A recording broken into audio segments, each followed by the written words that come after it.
Welcome to Creative Piecemeal Podcast, a podcast for creatives. I'm your host, Tammy Takeishi. Join me for compelling conversations with artists, actors, authors, musicians, and other creatives about the impact of the creative and fine arts in their lives and our ever-changing world. Thank you for listening.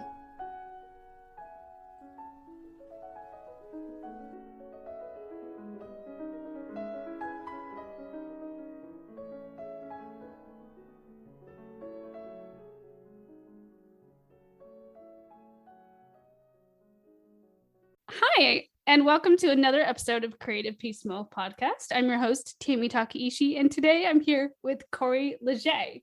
She is a multi-passionate storyteller, performer, and coach. And as an actor and voiceover artist, she has appeared in many independent films, national commercials, animation shows, video games, audiobooks, and more.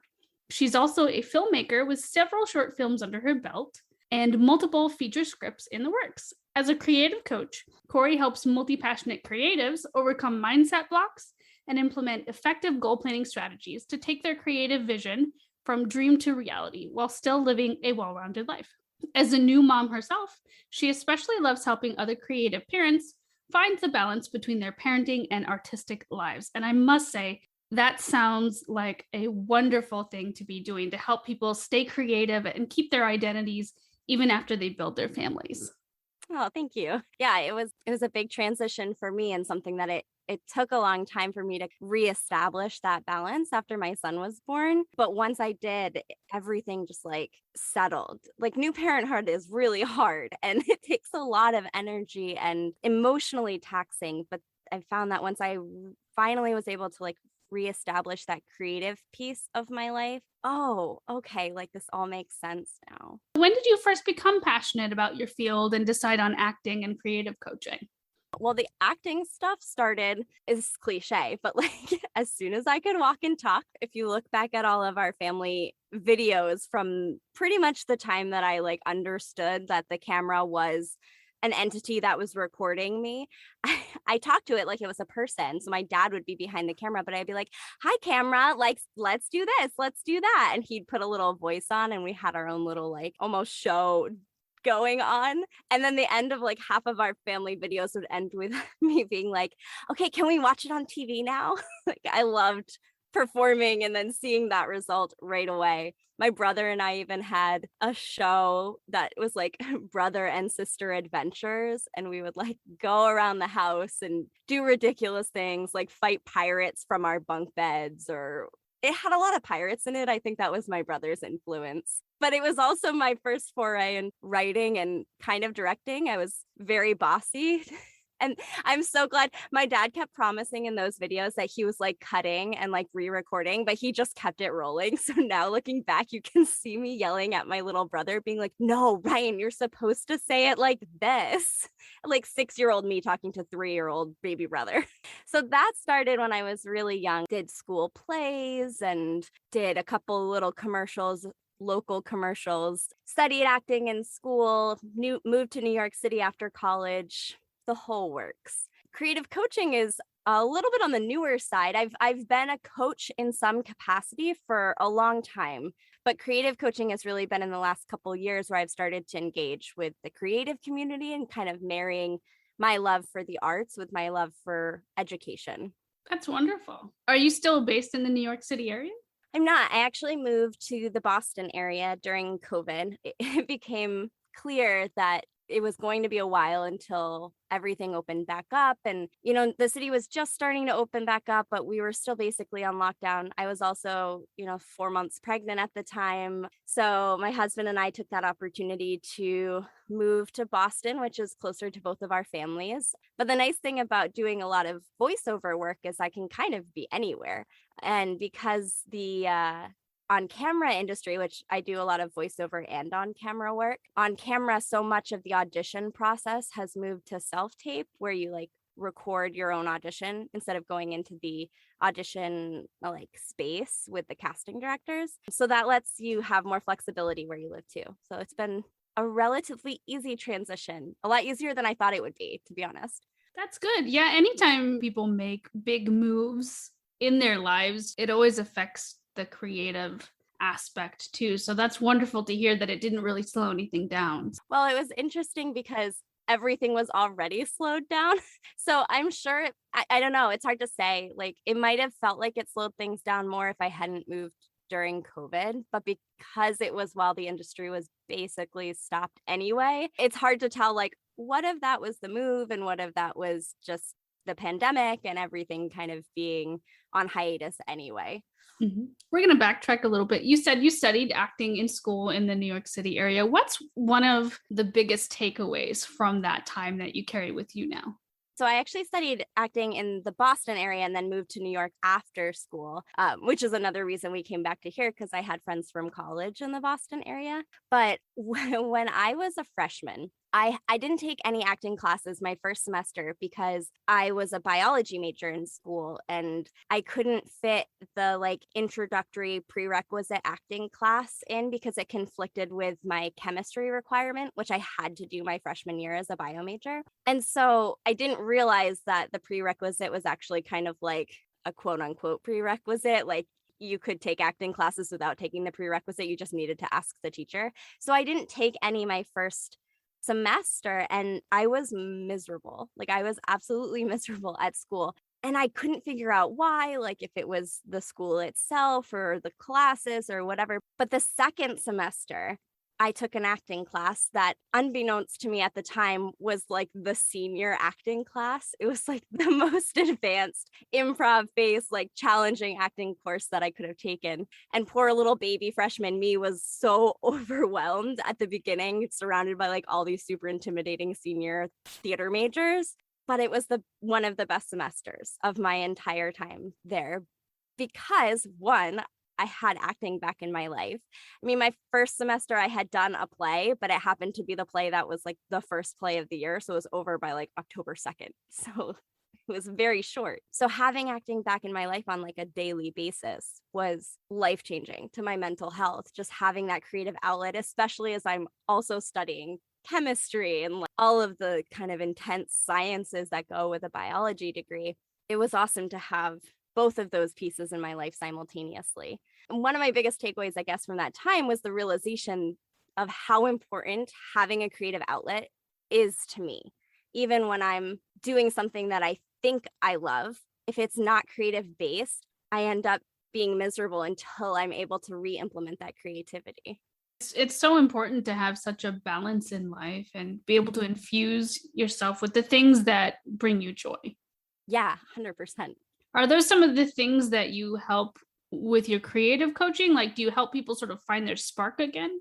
Yeah, it's so easy to lose that spark, even if you're working within the industry itself, because it's, as like with acting and filmmaking, the entertainment industry is so competitive and it can be such a grind sometimes with, you know, feast and famine periods, hot and cold. And you could go a while without having a booking or a gig or anything that really lets you sink your teeth into it. And so something that I really encourage with all of my creative coaching clients is to have creative outlet, a creative goal that is 100% within your own control. So instead of waiting for the booking call to come through or, you know, somebody to hire you, it's important to have something that you can control too, whether that's producing your own content or even just having a hobby that's also creative, writing a script, whatever it is that's going to fill you with that creative joy again. It's important to have it there so that you can take ownership of your own happiness and your own creativity.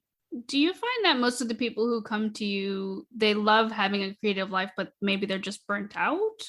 Yeah, burnout's definitely something that comes up a lot in this industry. And I think it's important for us to remember, any creative, whether you're in the entertainment industry or you identify as a creative in a different field, that it's okay to take a break, to take a step back, especially if it's not bringing you joy anymore. Like, you can step away from it for a little while or try something different and then come back to it. And if when you come back to it, it reignites that spark, fantastic. And if it doesn't, that's okay too. Like, you don't have to keep pursuing something just because you said you wanted it at one point in your life.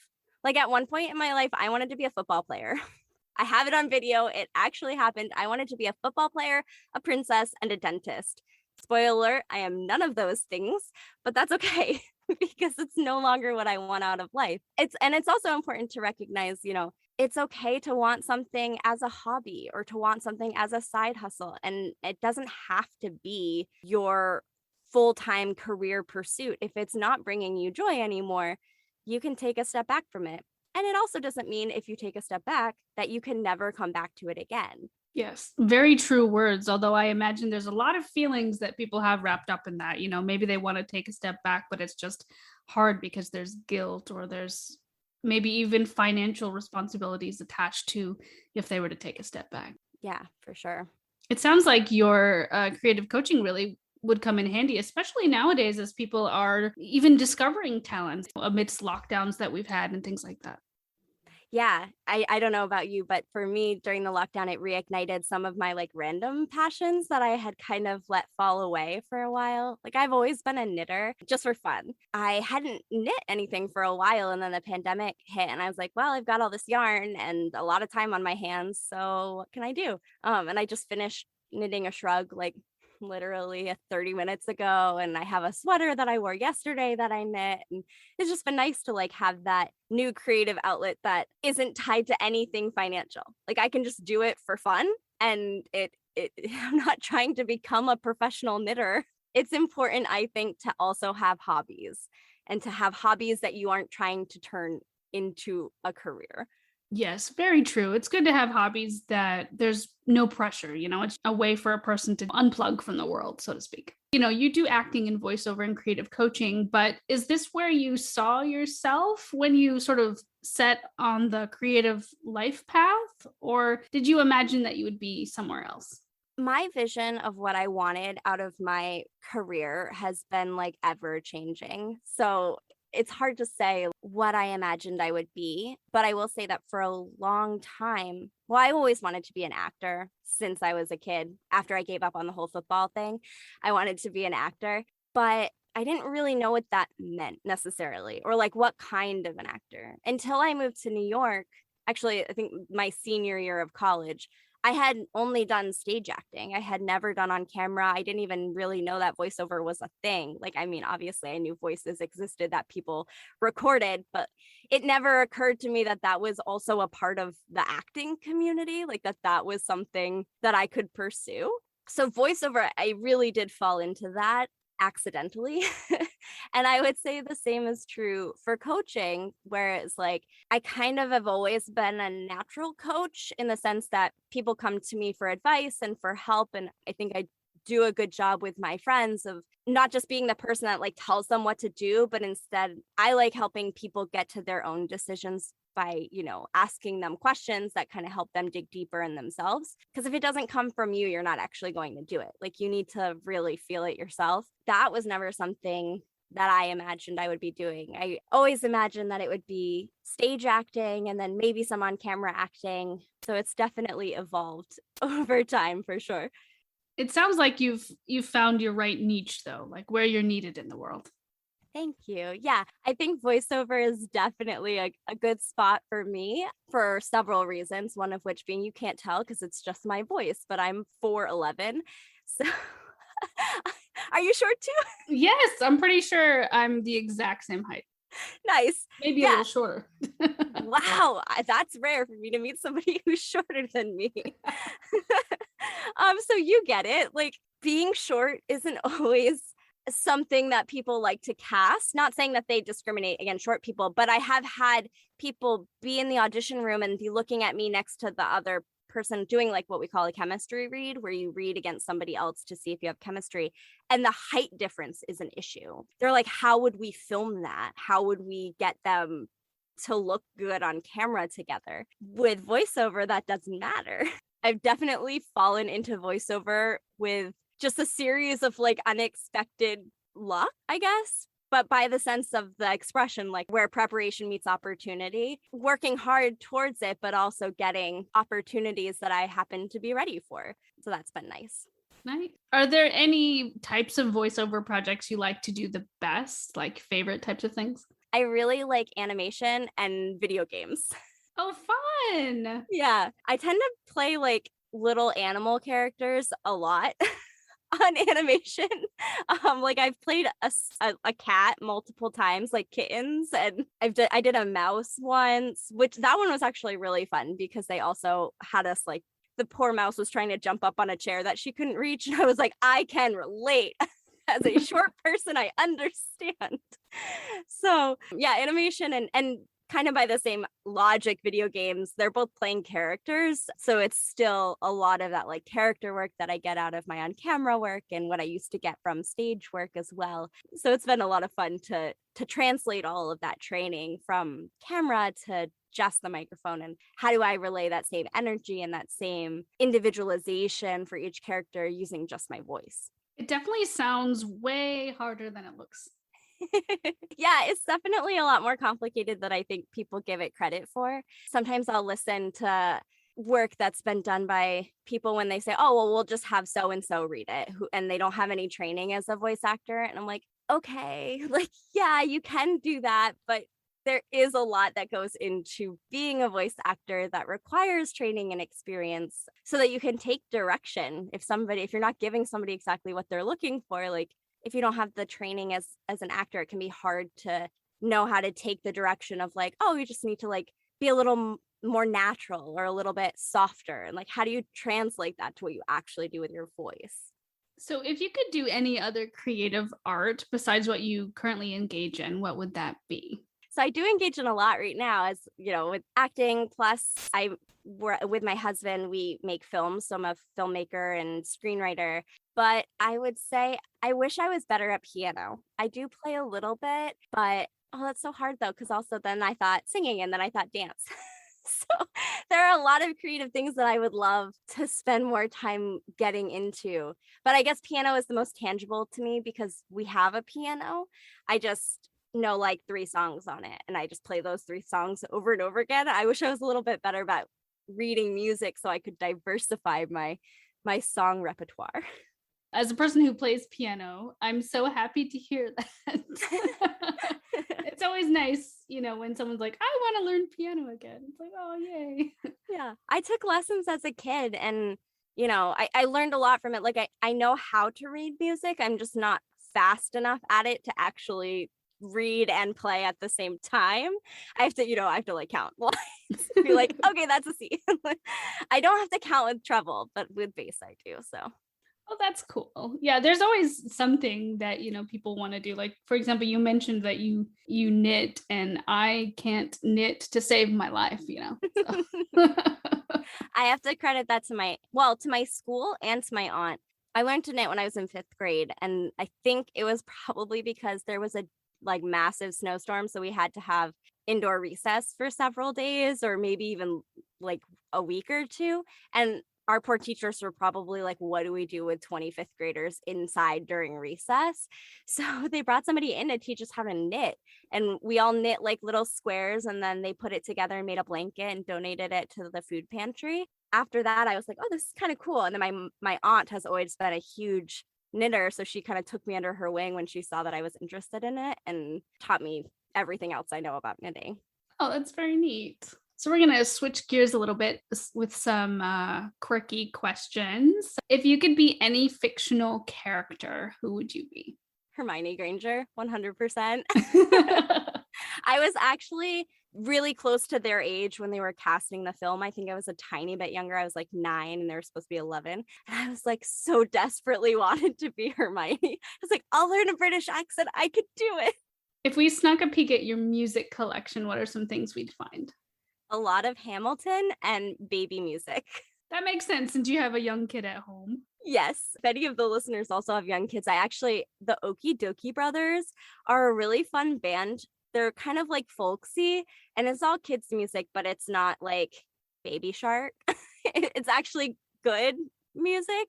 They have one that's called Bullfrog Opera, and it makes me homesick for New York because it's all about like tying New York landmarks to like camping in the wilderness, which like I'm from Maine, so the camping hits, and then I love New York City, so and it's like all the emotions come when they play that song. Oh, that sounds cute. I'll have to put a link in the show notes to that. You should. Yeah, it's super cute. If you could star in any movie, obviously other than the Harry Potter movies, what would it have been? Oh, that's a hard question. Honestly, I do that with theater a lot where I watch a show and I'm like, I wish I could have played that character, but I don't really do it with TV or with film that much. And I think it's because with theater, the opportunity is actually there for me to play that part in the future. But with film, like that movie is made, it's gone, it's done. So there's not so much the opportunity for me to embody that role again. I'd rather take a role that's never been played and put my spin on it rather than wishing I had been able to be in somebody else's film. I don't know if that makes sense. It does, actually. It does. What is one of the biggest sectors of acting and creative coaching that you're curious to learn about or learn more about right now?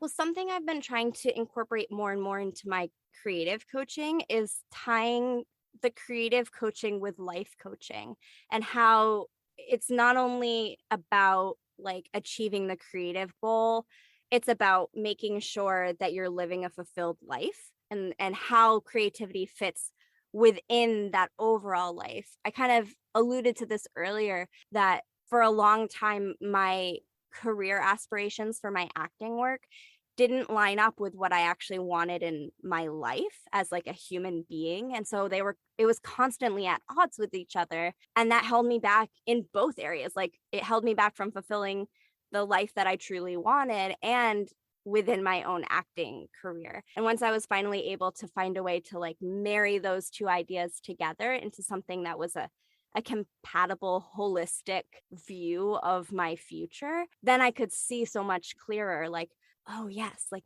this is what I want.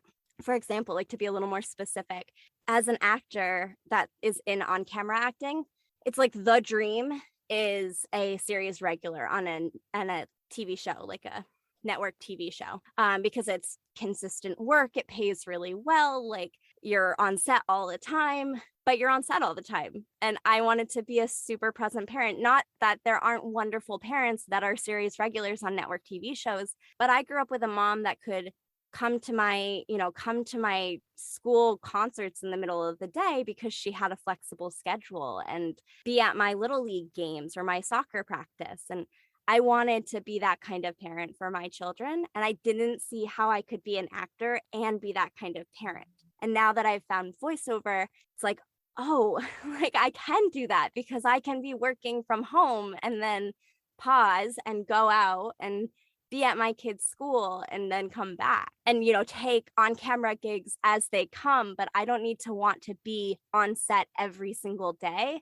And I can still be a successful actor and a present parent. That's so great. You found what makes your heart happy, still being able to pursue your passions and have a work-life balance and everything like that. And it makes it so much easier to work towards those goals when you don't feel guilty about working towards those goals. Yes, I think a lot of people, like you mentioned, have guilt hung up on something, guilt because they're spending more time focused on their career instead of their family, or guilt because they're neglecting their career because of their family. Seems like there's guilt on no matter which way you flip that pancake, so to speak. And, it's so important to be able to find a balance and to find happiness. Yeah, absolutely. What's one of the most important pieces of advice you find yourself giving to people who come to you for creative coaching? Perfectionism is overrated, which I know sounds cliche, but it's something that holds so many creatives back.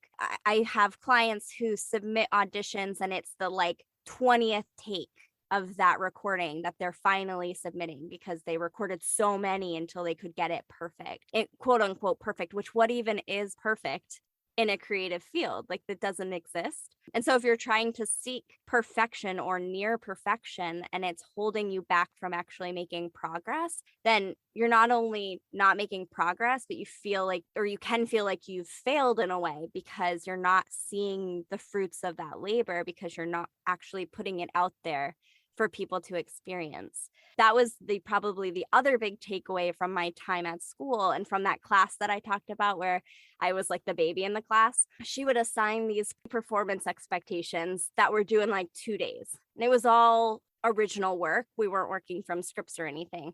And the motto of the class was go before you're ready. You're never going to be ready. So just go and see what happens. And you can make tweaks and make improvements as you're going. But if you wait until everything feels just right, it will never feel that way. That's a really good motto to keep in mind because it seems to apply to so many things in life. Yeah, it's like that launch at 85% or go before you're ready. They're kind of like parallel pieces of advice that I am really good at giving and have to work really hard to actually follow myself. But I'm getting better. I'm trying. As a, former straight A student that would spend way, way too much time on all of my assignments to make sure that they were perfect and sacrifice life experience as a result.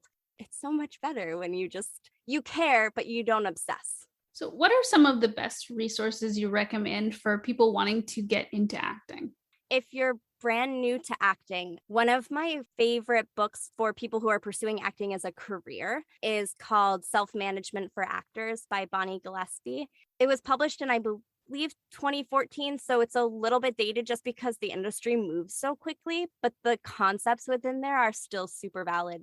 Like 95% of that book is still applicable. And she also has a great community of actors on Facebook and everywhere else that is just a very supportive group of actors that kind of follow that same motto of taking their career into their own hands and not waiting for an agent or a casting director or somebody else to give them permission to do the thing that they want to do. If anybody has any questions about acting, they're more than welcome to contact me. There's just so much to it. It's hard to give a quick 5-minute spiel on how to get started as an actor. But I will say that that book was like the book that I read before I moved to New York. And it was like my Bible. What is one of the times you felt most happy with your art and your acting and coaching? Again, that sounds a little cliche, but like I feel super happy with it right now because I feel really aligned with what I'm pursuing professionally and how it fits with my life. It's one of the first times where everything has kind of felt like it fits together. But one of my favorite performances was in college. I played Laura in The Glass Menagerie, and that was probably one of the hardest I've ever worked for a part. Laura is so opposite as to who I am as a person. Like she's very shy, very like uncomfortable around other people, very introverted and all of the things. And I'm like super extroverted and like I love people. I love learning about their stories. And so it was a wonderful character study for me that I would love to play that part again because she was just so interesting. And I had a wonderful director for that show who just really challenged all of us, the entire cast, to like go in deep and find the characters authentically. And it's hard with, sometimes it can be challenging with on-camera work and voiceover work that moves really fast to do that deep work. With theater, you have so much more time with the characters that you can really do a deep dive. So it's been an interesting process to learn, like, how do I do that deeper work in the very short period of time that you have with television and film and voiceover that I was so used to doing with theater. What did you wish you had known when you first started in the business? I wish that I had known to take more initiative myself, meaning like making my own work from the beginning. I was lucky when I moved to New York that I actually had a string of gigs for like my first almost year that I was there, like overlapping bookings that is super rare, never happens that way. And they weren't like huge gigs, but they were gigs. I always had an acting project that I was working on that I could say, like, this is the thing I'm working on right now. And because of that, when that stopped, I was like, wait, what? Like, this isn't the norm. What do I do now that I don't have a project that I'm working on? Through school, through high school and college, there's always something going on at school that you can be involved in. And that wasn't the case when those gigs dried up or when I put some boundaries in place where I wasn't taking free work anymore. It was a long lesson to learn that like I could also create my own work and that was not a cop-out and it was just as valid as the other work that I was doing. Just because I cast myself doesn't mean that I wasn't really acting. It was just as professional, just as exciting as anything else that I could book. And that's a good lesson for people to learn, I think, in any creative art, is that you can take the initiative and still pursue your passion, even if someone else is not necessarily throwing a gig at you. Exactly. You can be the person throwing the gig at somebody else and think about what that feels like to give somebody else an opportunity. It's really cool. Yeah. And that leads us nicely into the next question, sort of what's next for you, and, where do you see yourself in the new year? My husband and I are actually working on a feature script right now. And he doesn't know this, but I'm also working on a second feature script on the side. I'm just not at a place where I'm ready to share it yet. So I have 2 feature scripts going on that I'm working on, hoping to get one of them like drafted this month, outlined. That would be super ambitious. Trying to not set myself up for failure. Goals that are too ambitious, that's something else I'm working on. And then with creative coaching, I'm finishing up a round of the Artist Way this week with a group of awesome fellow creatives. If you don't know what it is, it's another recommendation I have. The Artist Way is like a 12-week, it's a book, but it's really a course. It's like a 12-week course on creative recovery and implementing creativity in your life, and it applies to all creatives. And so I'm starting another round of like a facilitated accountability group of the Artist Way in January. So that will be fun to like tackle with everyone. And if anybody else wants to join, like it's whoever wants to join. So that's nice. Yeah, that book by Julie Cameron is fantastic. Love it. It's thick, but it's totally worth getting through. Yeah, and the type is actually pretty big. So it's a faster read than it looks. And you go week by week. So it's like each week, I don't think there's more than like 20 pages to read, which isn't too bad. We'll make sure to put the links for all of that in the show notes as well. That way, if anyone is interested in taking the initiative in that direction, they can. One final question. In your own words, what does living a creative life mean to you? That's such a great question. I think every life is a creative life. Everybody is creative. And it's just about finding what creativity means to you. But I think that it is so important to embrace creativity in your life, because what are we if not creative creatures? Like from the beginning, humans have been evolving because of our brain, because of the things that we can come up with, and we can create, whether your creativity looks like invention or art or education or playing with your kids and making block structures that are like super inventive, which is a lot of my creativity lately. No matter how you express your creativity, it is so important to have some semblance of creativity in your life. Otherwise, you're just living a life that's like structured by others instead of yourself. That's a very nice way of thinking of it. Excellent. Well, thank you so much, Corrie, for being on the show. And listeners, be sure to check the show notes for all the links for her bio, website, where to sign up for the course, and books that she recommends. And as always, thanks for listening. Thanks for listening to the podcast. Like the show? Have a question? Stop by the Facebook and Instagram pages. Links are in the show notes, or search for Creative Piecemeal Podcast on social media and click follow for all the latest.